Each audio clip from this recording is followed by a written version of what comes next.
जो अलाउद्दीन दादा है, ये तो कार्यक्रम रखा है, इसमें मैं पहली बार यहाँ पे बात कर रहा हूँ।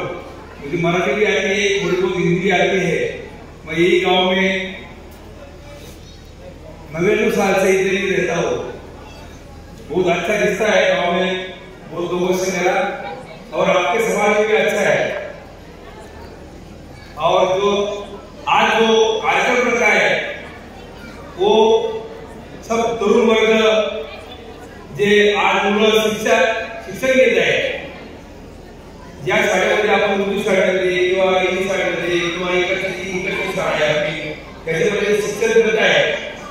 आज शिक्षण घेतल्यामुळे मला बोलता येतं, मी नोकरी लागलो, इतरी खेळात शिकलेलो आहे।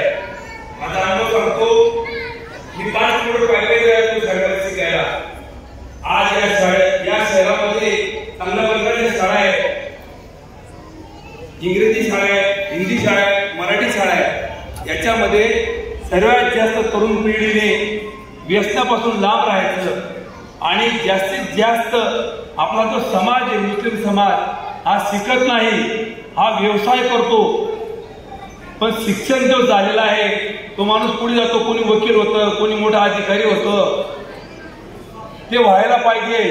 ते घडवण्याकरता ही जी संस्था आहे आपली, हे जे अलाउद्दीन दादा जे चालवत आहे, संस्थेचे कारभार जो चालवत आहे, त्याच्यामध्ये चांगला त्यांचा सहभाग आहे।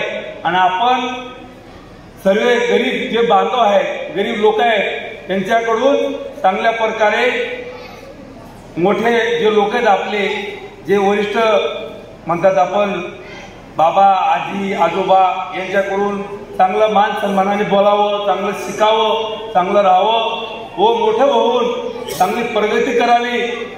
हेच माझं 2 शब्द बोलून माझं भाषण संपवतो।